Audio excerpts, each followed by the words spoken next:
Hi everyone, I hope you're all doing well, and today I'm going to be talking about the 5 UK stocks that I bought on Monday. If you want to know early notice when I'm actually buying these stocks, guys, there is a Patreons group in the description below, and I always post on Sunday like what stocks I'm looking at, what stocks I'm buying. So if you want to know when I'm actually going to be buying them, join that group there, guys. And there's also a Discord group where we talk about stocks in general.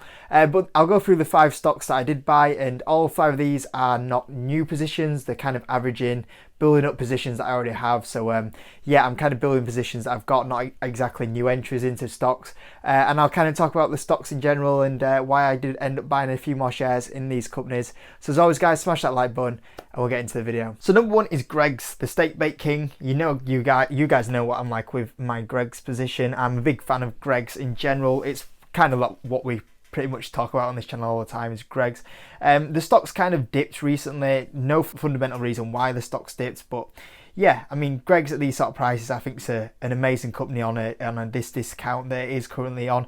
I thought that this is kind of probably my favourite stock that I do own in the UK stock market. I think it's probably one of the best well-run companies on the stock market in the UK.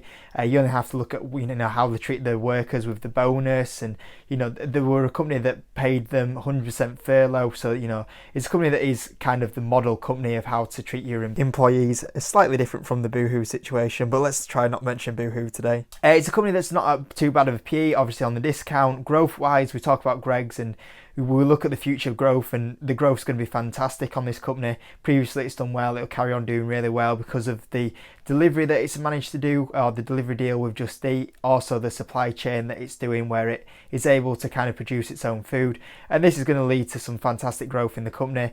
Management's fantastic. The CEO Roger Whiteside does a really good job of Greggs. He's managed the company really well. He's also bought shares recently, which obviously helps that when the dip happened, he was in COVID-19 buying the shares of the company, which is a great sign from the management. So it's a company at a pretty decent valuation, at a discount, with some fantastic growth, with a great management that's buying shares in the company, and it's a company that has 0 debt on the balance sheet as well. So it's in a great financial position to kind of go through this COVID-19, and it's a company that I will expect to be paying its dividend again sometime soon. Number 2 is Taylor Wimpey, which is a house builder, and I'm a big shareholder in Barratt Developments, but I also want to build my Taylor Wimpey position. I think that UK house builders are fantastic companies, and you should really have a house builder in your portfolio if you don't have one. Taylor Wimpey is one that I would like to build because I feel like it's on a big massive discount right now, and obviously the house builders are feared that people aren't going to buy houses, but I think houses will recover pretty quickly. Obviously we have the stamp duty cut the other day, but I don't think that will make a huge difference. But Taylor Wimpey itself is in a good position. The balance sheet is pretty healthy, a lot of cash on that balance sheet, only a little bit of debt to equity is quite low, but growth wise it's a company that's going to be steadily growing going forward. It's a company that was in lockdown, and what it was doing is it was buying more land, so it's in a good position to come out of lockdown with a lot of more ability to build more houses. So healthy company with good growth, in a good position to come out of COVID-19. We had insiders buying quite a bit, which is always a positive sign when you have insiders buying in the company. And also the Taylor Wimpey houses have a really high Trustpilot score, which is also a very good, fantastic sign of the company. Number 3 is Dark Group, which is my favourite airline, as you guys know. Obviously better known as Jet2, but obviously the airline industry has been hurt absolutely huge, but in my opinion Jet2 is the best airline out there. It's got its Jet2 holidays, also it just does its flights, but overall the company itself had some fantastic revenue growth previously, and it should do pretty well going forward. Profit wise, not many airlines are able to actually grow the profit, but Dark Group was able to grow that profit. You look at the balance sheet, the cash to debt is pretty good for an airline. Normally airlines have pretty horrible balance sheets, and I think this sort of company has a fantastic reputation. Jet2 planes are always full. I've heard a lot of people saying that they're starting to look at booking Jet2 holidays. So I think that the earnings going forward won't actually be too bad. I think a lot of people are starting to look for them, away trips to Spain, it's okay using the face mask. So I think Jet2 Dark Group will actually do pretty well. You know, when you look at the company, fantastic growth, decent balance sheet overall. And yeah, I think it's one of the ones that will quickly recover because of its focus to kind of like UK to Spain as well as Europe, rather than UK to US, where I think there'll be a lot more problems. So this airline I think will do pretty well from here. Number 4 is Card Factory, which obviously has sold off absolutely huge. It's a company that hasn't been run that well, and it's led to a big massive sell-off, but we have had a CEO change, which is a great sign.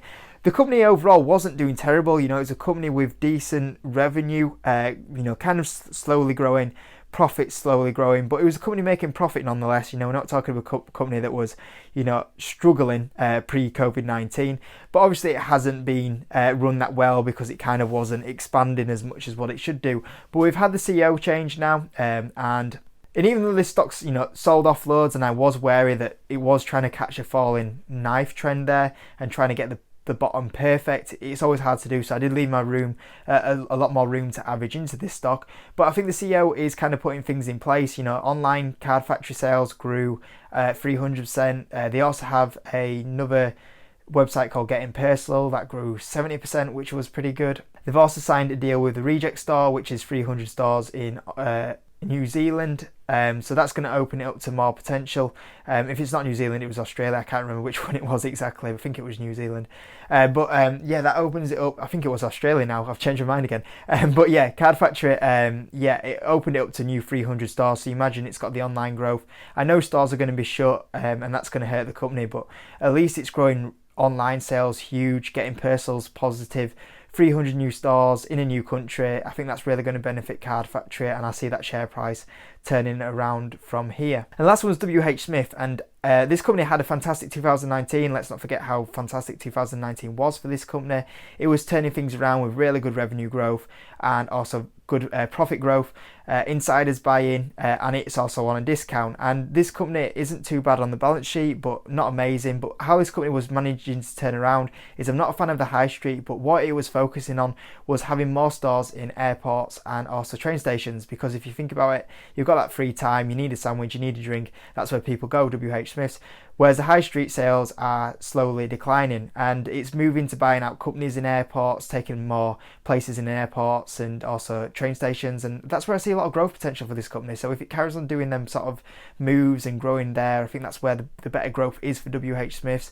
And it's proven, 2019, it was proven that that worked for the company. So if it carries on, an airport and train stations start picking up a lot of traffic, I mean, it might take 2 years, but this company, you know, it's proven that its plan was working, and I think WH Smith will eventually carry on doing this and manage to turn the company around. And I think when you look at how much this is sold off, I think there's a lot of potential for the company to kind of get a good share price increase from here. So once again, it's on a falling knife trend, but I've left myself a lot of room to average into this company. But I think this company, when you look at 2019 and the game plan that's in place, I think they will be able to do okay from here. So guys, those are 5 UK stocks that I bought. I hope you enjoyed the video. As always, smash that like button, subscribe if you haven't, let me know if you're buying any stocks this week, and I'll see you in the next video.